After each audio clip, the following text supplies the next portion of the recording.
میری محبتوں کو قرار دو، قسط نمبر 4۔ ہمدانی ہاؤس میں شادی کی تیاریاں زور و شور سے چل رہی تھیں۔ ہر طرف گہما گہمی تھی۔ زور رات کو شانزے اپنے دوستوں اور سب گھر والوں کو اکٹھا کر کے ڈانس کی پریکٹس کرتی اور کرواتی تھی، اور اب بھی سب کی تیاریاں، کپڑے، جوتے سب لیے جا چکے تھے۔ بس ایک ہی بندے کی تیاریاں رہ گئی تھیں، اور وہ تھی شانزے میڈم، جسے پریکٹس اور گانے بجانے کے علاوہ اپنی تیاریاں بھولی بیٹھی تھی۔ شانزے، تم نے اپنی تیاریاں کب کرنی ہیں؟ عائشہ بیگم نے لاؤنج میں نیم دراز، آدھی لیٹی آدھی نیچے کارپیٹ پہ رہی تھی۔ اوہ ہو مائی گاڈ مما، میں سمجھی کہ آپ نے تیاریاں کر لی ہوں گی۔ آپ میری شانزے کی تیاریاں کرنا کیسے بھول گئیں؟ جب تک میری تیاریاں نہیں ہوں گی شادیاں کیسے ہوگی؟ شرارتی لہجے میں گویا ہوئی۔ اس کی ایکٹنگ دیکھ کر رمشا کشیپ اور سدا پھوپھو کے ہونٹوں پر مسکراہٹ رنگ گئی۔ اب تم فری ہو نا، تو جاؤ اور اپنے لیے ڈریسز لے آؤ۔ پھر جب میں تیاریاں کر لوں تو سو نکس نکالتی ہو کہ یہ کیا ہے وہ کیا ہے۔ اب اتنے کام تھے کرنے والے، سب کے کرتے کرتے میں بھول گئی۔ عائشہ بیگم شادی کے لیے کپڑوں کو بیک کر رہی تھیں۔ پر میں کس کے ساتھ جاؤں کہ ابھی؟ شانزے منہ پسوڑتے ہوئے بولی۔ شونا، جیسے آپ زویا کے گھر جاتی ہو نا، ویسے ہی جاؤ گی۔ چلو اب زیادہ نخرے نہ کرو، سدا پھوپھو بھی جا رہی ہیں تمہارے ساتھ، اور باقی بچہ پارٹی کی بھی کچھ چیزیں رہ گئی ہیں۔ چلو جلدی، اب شادی میں بس 3-4 ہی دن رہ گئے ہیں۔ عائشہ بیگم نے بھی شانزے کی بات کا کوئی اثر نہ لیتے ہوئے کہا۔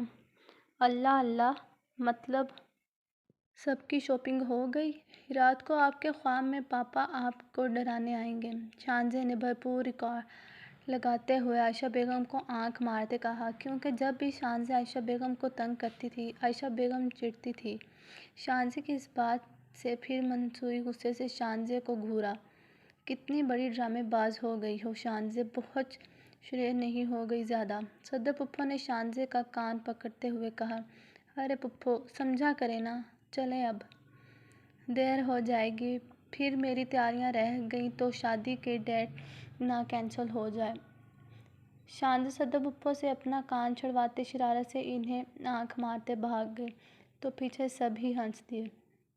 شانزے سب کو اکٹھا کر کے سدا پھوپھو کے ساتھ شاپنگ مال پہنچ گئی تھی، اور اب سب اپنی اپنی چیزوں کے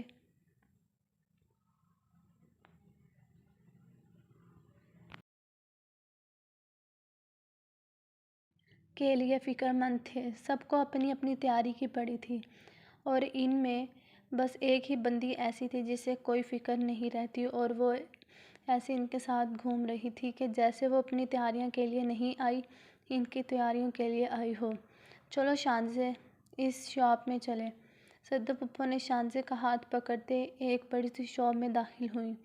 شاپ میں سب ہی ریڈی میڈ ڈریسز، ہر قسم کی ورائٹی کے ساتھ برانڈڈ کپڑوں سے بھری پڑی تھی۔ پھوپھو وہ ڈریس دیکھیں۔ شانزے نے ایک سوٹ کی طرف اشارہ کرتے سدا پھوپھو سے کہا۔ بیوٹیفل، سدا پھوپھو کے منہ سے ساختہ تعریف نکلی تھی۔ وائٹ اور پستے کلر میں آسون کے ساتھ سے بنی شرٹ اور کیپری کے ساتھ فلس تینوں گلے پر بہت ہی خوبصورت کام کیا تھا۔ پھوپھو، شادی کے لیے یہ ٹھیک ہے؟ شانزے نے سدا پھوپھو کی طرف دیکھتے ہوئے کہا۔ ہاں میرا بچہ، بہت پیارا ہے یہ سوٹ۔ میری پرنسس تو بالکل پری لگے گی۔ سدا پھوپھو نے شانزے کا گال چومتے ہوئے کہا۔ پھوپھو یہ دیکھیں۔ شانزے نے ایک اور ہاتھ میں پکڑے سوٹ کو دیکھتے کہا۔ واؤ شانزے، تمہاری چوائس بہت پیاری ہے، سدا پھوپھو نے ستائش بھری نظروں سے دیکھتے کہا تو شانزے زور سے ہنس دی۔ شاپ میں جتنے بھی کسٹمر کھڑے تھے اور شاپ والے، سب ہی شانزے کی پیانوں سے جلترنگ ہنس پڑے۔ ایک ایسا انسان بھی موجود تھا جو شانزے کی ہنسی سن کر اپنے ہوش کھو بیٹھا، محبوب سا بس دیکھنے میں مگن تھا۔ شانزے نے اسی شاپ سے 4-5 اور اپنے لیے سوٹ پیک کروائے، اور سدا پھوپھو نے بھی اپنے لیے سوٹ لیے اور شاپ سے باہر باقی بینک پارٹی کی طرف چلی دیے جو اپنا اپنا سامان لیے کیفے میں ان دونوں کا انتظار کر رہے تھے۔ دانیال، ہمیں فارس کو اپنے ساتھ ہی لے آنا چاہیے تھا۔ صدف نے بیڈ پہ بیٹھے دانیال صاحب کی طرف دیکھتے کہا۔ جی ٹی وی کا ریموٹ ہاتھ میں لیے ٹی وی کے چینل سرچ کر رہے تھے۔ بیگم تمہیں پتہ ہے نا ہمارا بیٹا وہاں کیوں رکا، پھر تم کیوں پریشان ہو رہی ہو؟ دانیال صاحب نے صدف بیگم کے منفکر چہرے کی طرف دیکھ کر کہا۔ پھر بھی مجھے ڈر لگتا ہے دانیال، وہ وہاں پتہ نہیں کس حال میں ہوگا میرا بچہ۔ صدف نے پریشان سے لہجے میں کہا۔ دیکھو صدف، اللہ پہ بھروسہ رکھو، ہمارا بیٹا وہاں ٹھیک ہے، میری اس سے کل بھی فون پہ بات ہوئی ہے۔ دانیال صاحب نے تسلی بھرے لہجے میں صدف بیگم کو تفصیل سے بتایا تو صدف بیگم دانیال صاحب کی بات پر سر ہلا کر رہ گئیں۔ جانا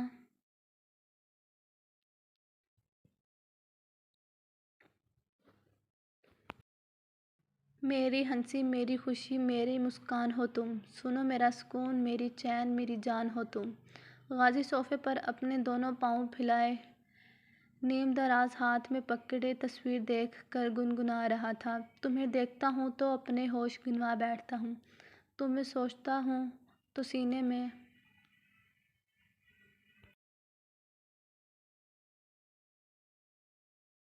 میری جان، کیسا یہ نشہ سا کیا ہے تم نے مجھ پہ کہ اپنا آپ بھلائے بس تجھے ہی سوچتے زندگی گزار بیٹھا ہوں۔ غازی تصویر کو دیکھتے اپنے ہوش و حواس کھوئے بس اس پری بیکر کا چہرہ اپنی آنکھوں میں سموئے مگن سا پوری رات ہی صوفے پر گزار بیٹھا۔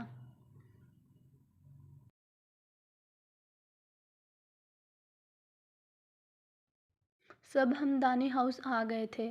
پورے گھر میں اون اور ریان کی فلکاریاں گونج رہی تھیں۔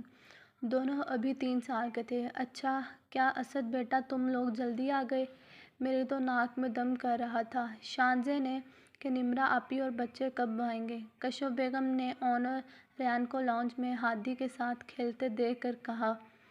آنٹی آنا تو تھا ہی پر اس لیے مما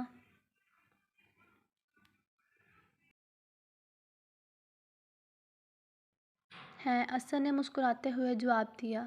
رمشا بہن، دیر سے آتے تو مہمان کی طرح آنا لگتا، پھر آپ نے اتنے پیار سے ہمیں بلوایا تھا تو کیسے مہمانوں کی طرح شرکت کرتے؟ سحر بیگم نے رمشا بیگم کی طرف دیکھتے کہا۔ چلیں یہ تو بہت اچھا کیا اب آپ بھی ہمارے ساتھ مل کر کچھ تیاریاں جو رہتی ہیں وہ کروائیں تاکہ کام جلدی سے نپٹ جائے۔ عائشہ بیگم نے سحر بیگم سے دیکھتے کہا تو سحر بیگم خوشی خوشی سر ہلا کر راضی ہو گئیں۔ اور شہوار بیٹا آپ کیا کرتی ہو؟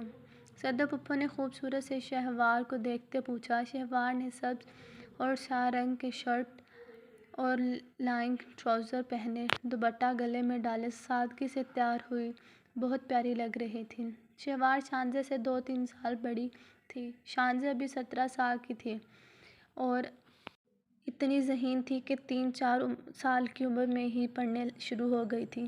اب 17 سال کی عمر میں وہ سیکنڈ ایئر میں تھی جبکہ شہوار ابھی بی ایس سی انگلش کے پیپر دے کر فری ہوئی تھی۔ شہوار اسد کی بہن سحر بیگم اور سلمان صاحب کی اکلوتی بیٹی۔ یہ ہماری نیو ہیروئن کی انٹری